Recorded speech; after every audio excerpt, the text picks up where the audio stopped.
nous avons vu que le contrôle sanitaire avait joué pleinement son rôle pendant cette pandémie qui continue toujours et que Dakar fait partie, l'aéroport de Blaise Diagne fait partie des aéroports infranchissables en matière de gestion de la pandémie. Et quand je suis arrivé ici, cette difficulté de renforcer le dispositif d'évacuation d'urgence m'avait été posée par le chef de service. Et donc nous l'avons posé au conseil d'administration qui a validé en tout cas le principe jusqu'à l'achat de ce véhicule médicalisé qu'on vient de mettre aujourd'hui à disposition du service du centre de surveillance épidémiologique aux frontières aériennes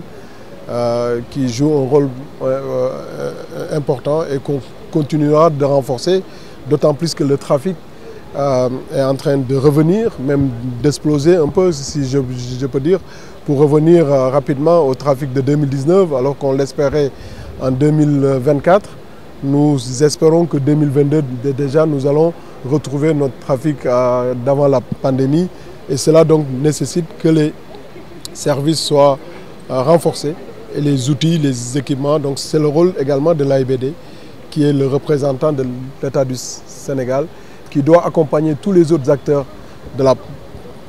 plateforme, serveurs, pour en les facilitant leur service, la mise en œuvre de leur service. L'AS également, le gestionnaire, en l'accompagnant dans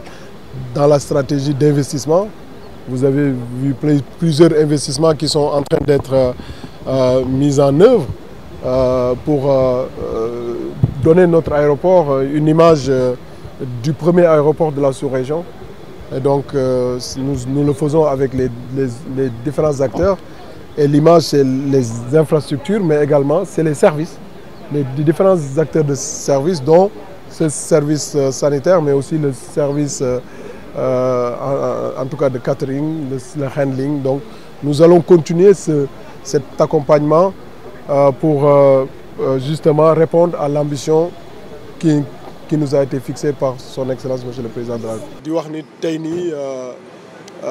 lu am solo la dafa nekk loo xam ne dañuy naka tudd sa dox si yoon bu ñu président de la République won pour ñu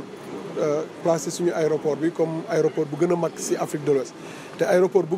gën a mag du rek ay tabax ay service la ay jumtukaay la ay service la donc loolu moo tax service boo xam ne moo yor mbirum wér-gu-yaram nga xam ne koo xam ne am na jafe-jafe ñu war ko yóbbu si ay hôpital yu gën a jege dañu war a am jumtukaay yëpp am oto bu baax boo xam ne mën nañ ko commencer faj si oto bi ñu yóbbu ko si hôpital bi. Donc loolu dafay tax suñu aéroport bi gën a am jëm gën a nit yi gën a mën a sawar ñëw si aéroport bi. Donc loolu moo tax ñun buñ fi ñëwee daaw at ñu ñëw fii si bopp AIBD ñu doon waxtaan ak suñu naataangoo ñu liggéey muy docteur Charles mu ne ma baax na ñu yokk ambulance yi parce que benn ambulance su ñëwee ba mu yóbbu benn malade te beneen ambulance nekku fii te avion yi du ñu xaar ambulance bi ñëw beneen avion su ñëwee mu am jafe-jafe dañu am problème. Donc loolu nag dafa am ay normes yu ñu wax te normes yooyu il faut que AIBD jël normes yooyu. Donc loolu moo waral tey AIBD